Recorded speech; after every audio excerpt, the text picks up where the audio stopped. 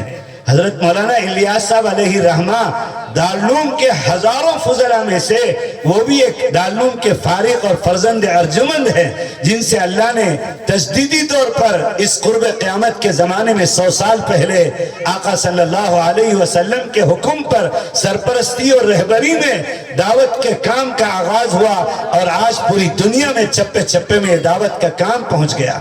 حضرت مولانا رشید احمد صاحب گنگوئی، حضرت مولانا قاسم نانوتوی، وہ انہی مدارس کے پیداوار اور پروڈکٹ ہیں جن سے اللہ نے لاکھوں مدرسوں کا وجود بخشا، اور ساری دنیا میں اللہ کی صدائیں جو آج گزر رہی ہیں وہ یہی مدارس کی پیداوار ہیں۔ علامہ تقی عثمانی جو اس وقت روئے زمین کے سب سے بڑے عالم دین ہیں، جن کو شیخ الاسلام کہا گیا، وہ مقام اللہ نے عطا کیا، وہ فرماتے ہیں کہ میں دنیا میں ساری دنیا میں گیا، اور اللہ نے مجھے سیر و سیاحت کے لیے نہیں، دین کی ترقی اور ترویج اور اشاعت کے لیے ساری دنیا میں بھیجا۔ دنیا زمین گول ہے جو جغرافیہ میں پڑھایا جاتا ہے، اللہ نے مجھے نقطہ آغاز سے نقطہ اختتام تک دائرے کی شکل میں پوری دنیا میں بھیجا۔ حضرت فرماتے ہیں کہ جہاں کہیں میں گیا تو یہ داڑھی، جبہ، پاجامہ، یہ امامہ اور یہ مسواک، ٹخنوں سے اوپر لباس، اور جو ہے یہ اللہ کی صدائیں، یہ قال رسول کی صدائیں مجھے نظر آئی۔ جہاں میں گیا وہاں پر تو میں نے کھوج کیا کہ یہ شکلیں یہاں کیسے نظر آ رہی ہیں، تو مجھے نتیجہ ملتا ہے کہ یہ دارالعلوم دیوبند کا فیض ہے، یہ مظاہرالعلوم سہارنپور کا فیض ہے، اور یہ مدارس اسلامیہ کا فیض ہے جو ساری دنیا کے چپے چپے میں پہنچ گیا۔ تو انہی مدارس کے سلسلۃ الذہبیہ، سونے کی لڑی اور کڑی کا ایک حصہ ہمارا یہ مدرسہ اسلامیہ ابراہیمیہ بھی ہے، جس سے دیکھتے دیکھتے 60 کے قریب حفاظ پیدا ہو گئے، اور آج کے اس اجلاس میں 8 بچوں نے حفظ قرآن مجید مکمل کیا۔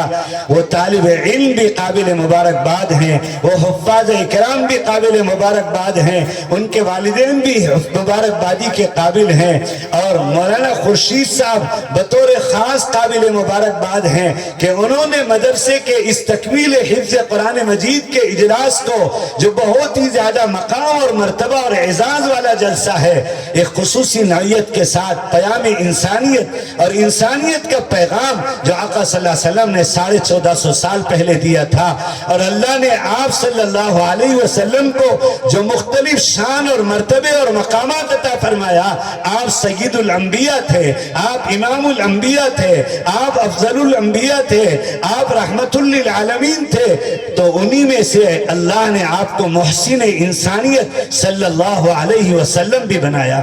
وہ انسانیت بانٹنے کے لیے آئے تھے دنیا میں، اور بلا تفریق مذہب و ملت انہوں نے سارے انسانوں کے حقوق بتائے جو آج تک قرآن اور حدیث کے اندر محفوظ ہے۔ ان مدارس سے یہی دنیا کو دیا جاتا ہے کہ یہاں سے انسانیت کا سبق دیا جاتا ہے۔ مولانا علی میاں نے پیام انسانیت کی تحریک کی بنیاد ڈالی۔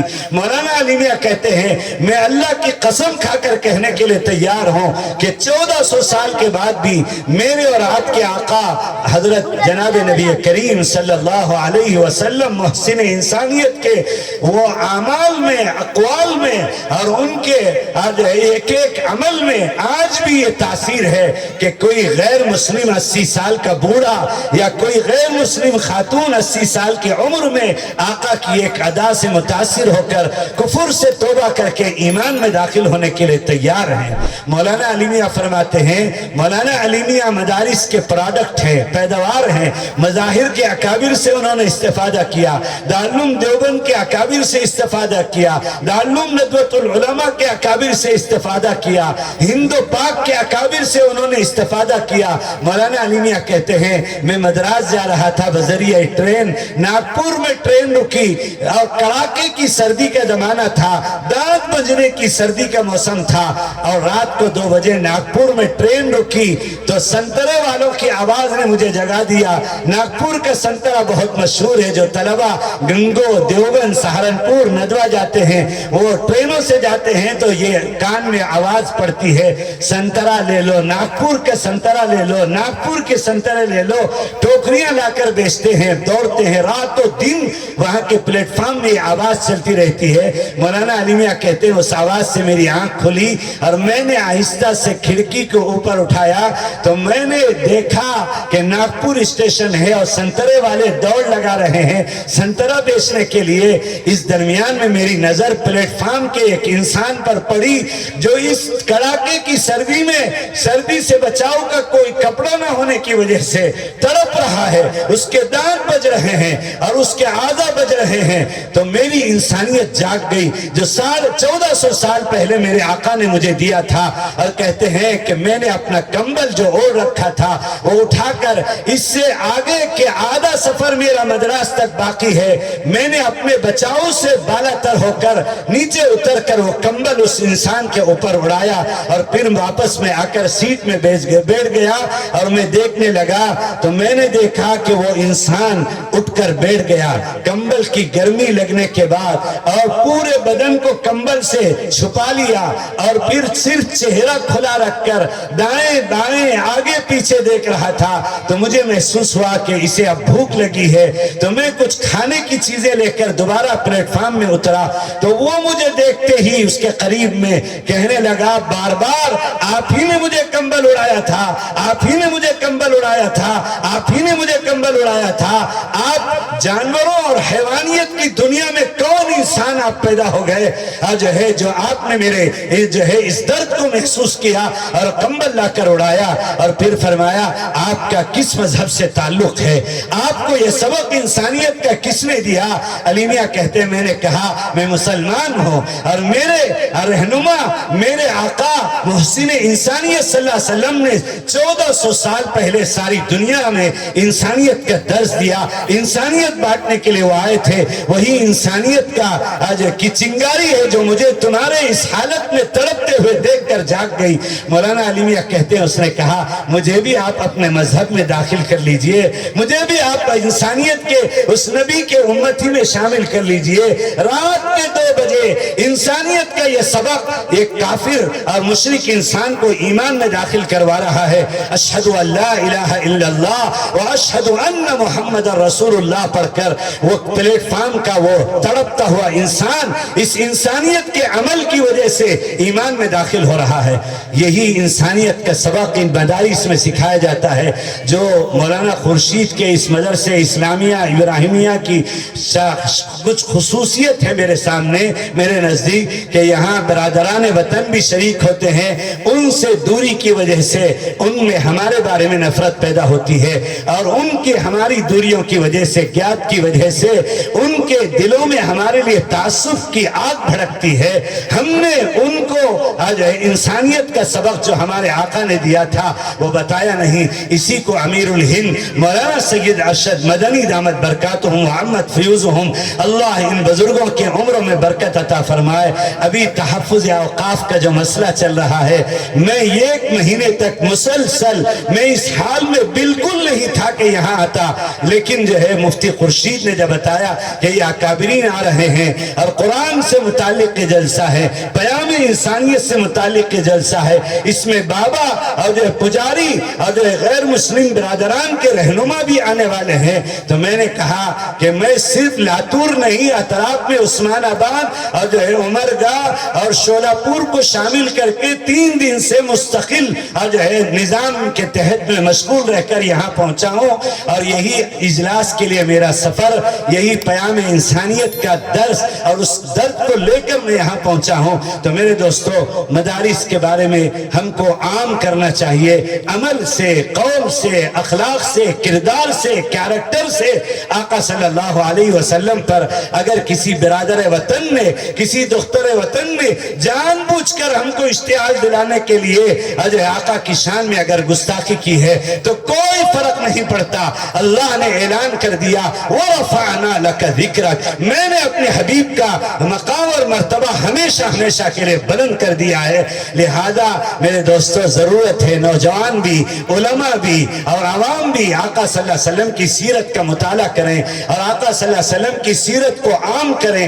ہر زبان میں اگر مال دیا ہے تو معتبر کتب سیرت کو خرید کر کالج کے طلباء اور جو تاجر اپنے دوست و احباب اور تعلقات والوں کو تحفہ پیش کریں۔ اسی طرح سوشل میڈیا میں اپلوڈ کریں، اتنا اپلوڈ کریں، اتنا اپلوڈ کریں، اتنا اپلوڈ کریں آقا کی سیرت کو کہ تمام گمراہ فرقے کے تمام چینل کی دھلائی ہو جائے اور کوئی چینل وہاں نظر نہ آئے اور وہاں سے کفر اور شرک مٹ جائے اور گمراہی ختم ہو جائے۔ سوشل میڈیا کے اندر سے کرنے کا کام جو ہمارا تھا ہم نے نہیں کیا، تو سوشل میڈیا کو گمراہ فرقوں نے بھر دیا ہے۔ میرا بیان یا مولانا کا بیان، قاری صاحب کے اشعار سننے کے لیے آج کوئی جانا چاہتا ہے تو ہمارے چینل سے پہلے وہاں قادیانیت کا چینل نظر آتا ہے، وہاں انکار حدیث کا چینل نظر آتا ہے، وہاں ایکس مسلم کا چینل نظر آتا ہے، وہاں انجینئر مرزا کا چینل نظر آتا ہے، وہاں شکیل ابن حنیف کا چینل نظر آتا ہے، وہاں اتحاد بین المذاہب کا چینل نظر آتا ہے، اور ہمارا نوجوان اس کو دیکھنے کے لیے اگر کھولے تو اس میں بھی جادو اور مسمریزم ہے، اور وہ کیچڑ کی طرح سے وہ چینل اسے کھینچ لیتا ہے اور اس کا ایمان سلب ہو جاتا ہے۔ اس لیے میرے دوستو، اچھے اچھے دیندار گھرانے کی اولاد بھی اب گمراہ فرقے کے زد میں ہے۔ آج اس جلسے کا یہی پیغام ہے کہ ایمان سب سے بڑی دولت ہے، اور میرے اور آپ کے آقا صلی اللہ علیہ وسلم ساری انسانیت کو انسانیت کے درس کی شکل میں ایمان کی دولت دینے کے لیے اور جہنمیوں کو جنتی بنانے کے لیے وہ بھیجے گئے تھے۔ لہذا یہ مدارس کی حقیقت کو، پیغام کو، درس کو یہاں سے لے کر جائیں اور آقا کی سیرت کا خوب مطالعہ کریں اور آقا کی سیرت کو سوشل میڈیا میں جو ہے اپلوڈ کریں اور آقا کی سیرت کو غیروں کے سامنے پیش کریں اور اتنا ذکر کریں، اتنا ذکر کریں کہ آقا کی سیرت سے فضا بھر جائے اور اس کے تبادلے میں ساری دنیا میں ہدایت کی ہوائیں چل جائے اور آقا صلی اللہ علیہ وسلم کی سنتیں گھر گھر میں اور جو ہے فرد فرد میں پہنچ جائے۔ شیخ الحدیث علیہ الرحمہ نے فضائل اعمال میں وہ حدیث نقل کی ہے، بارہا ہم نے تعلیم میں سنا ہے۔ اس حدیث پر میں آپ کو حوصلہ دینے کے لیے اور آپ کا سر اونچا کرنے کے لیے اور آپ سے مایوسی اور خوف اور ڈر ختم کرنے کے لیے اور اس ملک میں حقدار بن کر شعائر تو ہے ہی، اساس اور عقائد تو ہے ہی۔ مولانا علی میاں نے 7 سالہ کے اجلاس میں کہا تھا کہ ہم اس ملک میں اوابین، اشراق، چاشت اور تہجد کے ساتھ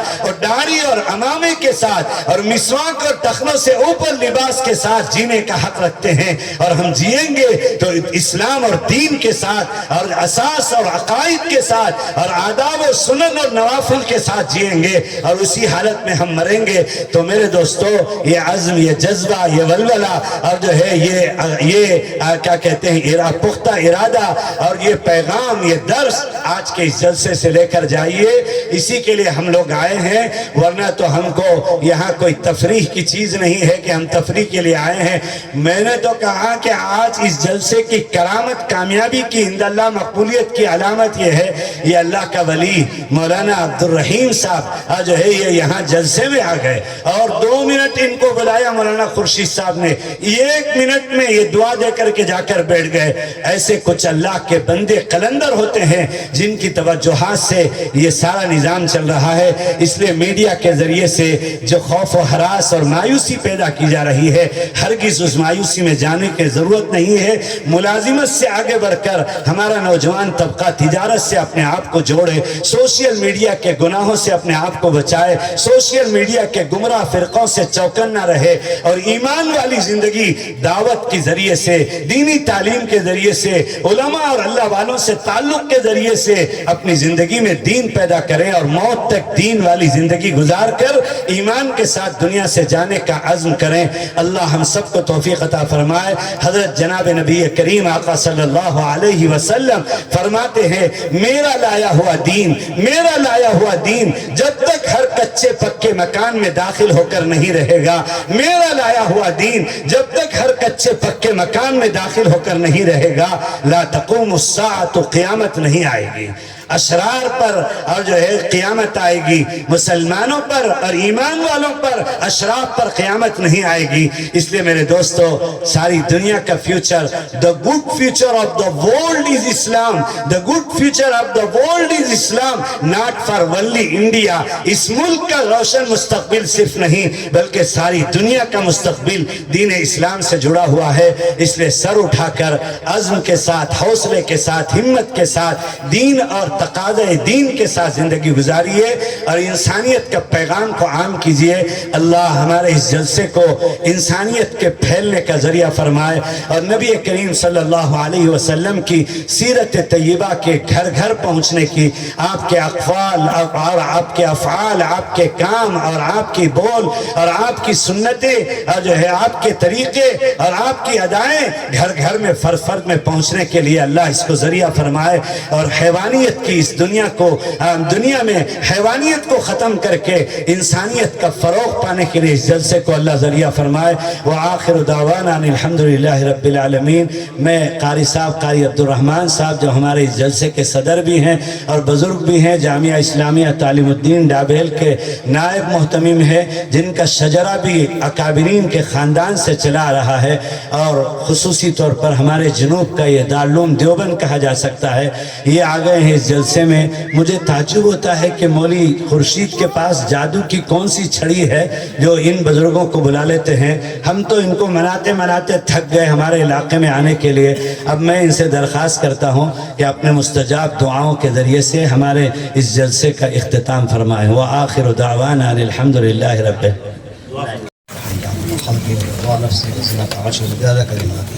اللهم لك الشكر وإليك الرجاء۔ بسم الله الرحمن الرحيم، الحمد لله رب العالمين الرحمن الرحيم مالك يوم الدين، إياك نعبد وإياك نستعين، اهدنا الصراط المستقيم صراط الذين أنعمت عليهم غير المغضوب عليهم ولا الضالين۔ اللهم صل على سيدنا مولانا محمد وعلى آل سيدنا مولانا محمد كما صليت على سيدنا إبراهيم وعلى آل سيدنا إبراهيم إنك حميد مجيد۔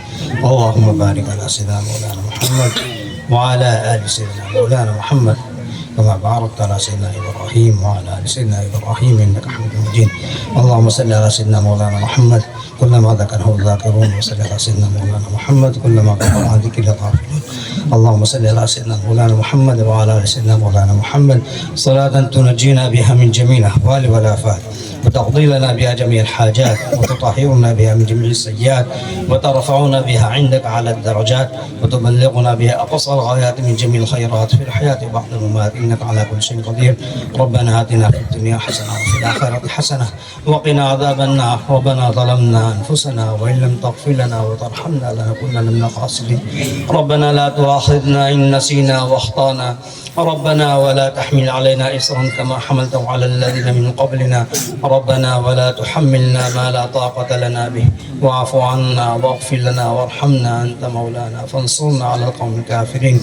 ربنا لا تؤاخذنا إن نسينا وأخطأنا. ربنا ولا تحمل علينا إصرا كما حملته على الذين من قبلنا. ربنا ولا تحملنا ما لا طاقة لنا به، واعف عنا واغفر لنا وارحمنا أنت مولانا فانصرنا على القوم الكافرين. ربنا لا تزغ قلوبنا بعد إذ هديتنا وهب لنا من لدنك رحمة إنك أنت الوهاب. ربنا فاغفر لنا ذنوبنا وكفر عنا سيئاتنا وتوفنا مع الأبرار. ربنا وآتنا ما وعدتنا على رسلك ولا تخزنا يوم القيامة إنك لا تخلف الميعاد. اللهم وفقنا لما تحب وترضى من القول والعمل والفعل والنية والهدى إنك على كل شيء قدير. اللهم اجعلنا هادين مهتدين غير ضالين ولا مضلين، سلما لأوليائك وحربا لأعدائك، نحب بحبك من أحبك ونعادي بعداوتك من خالفك من خلقك. اللهم وفقنا لما تحب وترضى. اللهم اقسم لنا من خشيتك ما تحول به بيننا ومعاصيك، ومن طاعتك ما تبلغنا به جنتك، ومن اليقين ما تهون به علينا مصائب الدنيا، ومتعنا بأسماعنا وأبصارنا وقوتنا ما أحييتنا، واجعله الوارث منا. اللهم لا ثأرنا على من ظلمنا. اللهم انصرنا على من عادانا، ولا تجعل مصيبتنا في ديننا، ولا تجعل الدنيا أكبر همنا ولا مبلغ علمنا، ولا تسلط علينا من لا يخافك ولا يرحمنا. اللهم زدنا ولا تنقصنا، وأكرمنا ولا تهنا، وأعطنا ولا تحرمنا، وآثرنا ولا تؤثر علينا، وأرضنا عنك وارض عنا. اللهم ألهمنا رشدنا، اللهم ألهمنا رشدنا، وأعذنا من شرور أنفسنا. اللهم إنا نسألك فعل الخيرات وترك المنكرات وحب المساكين، وأن تغفرنا وترحمنا ربنا آتنا من لدنك رحمة وهيئ لنا من أمرنا رشدا. ربنا فاغفر لنا ذنوبنا وكفر عنا سيئاتنا وتوفنا مع الأبرار. ربنا وآتنا ما وعدتنا على رسلك ولا تخزنا يوم القيامة إنك لا تخلف الميعاد. رب اغفر لي ولوالدي وللمؤمنين يوم يقوم الحساب. ربنا اغفر لنا ولآبائنا ولإخواننا الذين سبقونا بالإيمان، ولا تجعل في قلوبنا غلا للذين آمنوا ربنا إنك رؤوف رحيم. ربنا تقبل منا إنك أنت السميع العليم، وتب علينا يا مولانا إنك أنت التواب الرحيم، واهدنا إلى الحق وإلى طريق مستقيم. اللهم اجعل القرآن الكريم لنا إماما ونورا وهدى ورحمة، ولا تجعله علينا وبالا وغضبا ونقمة. اللهم ذكرنا منه ما نسيناه، وعلمنا منه ما جهلناه، وارزقنا تلاوته وفهم معناه على طاعتك آناء الليل وأطراف النهر لعلك ترضى. واجعل حجة لنا ولا تجعل حجة علينا، واجعلنا ممن يقرأ فيرقى، ولا تجعلنا ممن يقرأ فيذل ويشقى. اللهم إنا نستودعك أدياننا وأبداننا وأنفسنا وخواتم أعمالنا. اللهم أصلح ولاة المسلمين، اللهم أصلح ولاة المسلمين، اللهم أصلح ولاة المسلمين، ووفقهم للعدل في رعاياهم والإحسان إليهم والشفقة عليهم والرفق بهم والعناية بمصالحهم، وحببهم إلى الرعية، وحبب الرعية إليهم، ووفقهم إلى صراطك المستقيم وإلى العمل بأحكام وأحكام دينك القويم إنك أنت السميع العليم. یا اللہ ہمارے گناہ کو معاف فرما، خطا کو درگزر فرما. یا ہم بہت گنہگار ہیں، یا اللہ ہم خطاوار ہیں، مہا پاپی ہیں. یا اللہ اپنا فضل فرما، یا اللہ ہمیں معاف فرما، ہمارے گناہ کو معاف فرما. یا اللہ ہم سچی توبہ کرتے ہیں، یا اللہ آئندہ گناہ نہ کرنے کا اقرار کرتے ہیں. یا اللہ ہماری توبہ کو قبول فرما، یا اللہ ہماری توبہ کو قبول فرما. یا اللہ ان بچوں نے جو حفظ قرآن کی تکمیل کی ہے، یا اللہ بے انتہا ان کو قبول فرما. یا اللہ ان کے سینوں میں یا اللہ آپ نے جو قرآن الفاظ کو یا اللہ محفوظ کیا، یا اللہ قرآن علوم اور قرآنی معارف سے ان کو مالا مال فرما۔ یا اللہ قرآن اخلاق فاضلہ اور اخلاق فاضلہ سے ان کو مزین فرما۔ یا اللہ ان کے والیوں نے جو ان کو یا اللہ قرآن کریم کے لیے حفظ کے لیے یہاں بھیجا ہے، یا اللہ ان کی تکمیل ان کے لیے سب کے لیے آسان فرما۔ یا اللہ قرآن علوم کو ان کے لیے سمجھنے کی یا اللہ اور اپنی معرفت سمجھنے کے لیے ذریعہ بنا۔ یا اللہ ہماری دعا کو اپنے فضل و کرم سے قبول فرما۔ نبی اکرم صلی اللہ علیہ وسلم نے جو مانگا یا اللہ ہمیں عطا فرما۔ نبی اکرم صلی اللہ علیہ وسلم جن چیزوں سے پناہ مانگی یا اللہ ہمیں ان تمام ساری چیزوں ہمیں پناہ عطا فرما۔ اپنے رضا والے اعمال عطا فرما، اپنے رضا والے اعمال کرنے کی توفیق عطا فرما۔ ہماری دعا کو اپنے فضل و کرم سے قبول فرما۔ اللہم انا نسألک خیر ما سألک من نبیک و حبیبک سیدنا مولانا محمد صلی اللہ علیہ وسلم، ونعوذ بک من شر ما استعاذ من نبیک و حبیبک سیدنا مولانا محمد صلی اللہ علیہ وسلم، وانت المستعان وعلیک البلاغ ولا حول ولا قوة الا باللہ العلی العظیم۔ سبحان ربک رب العزة عما یصفون وسلام علی المرسلین والحمد للہ رب العالمین برحمتک یا رب۔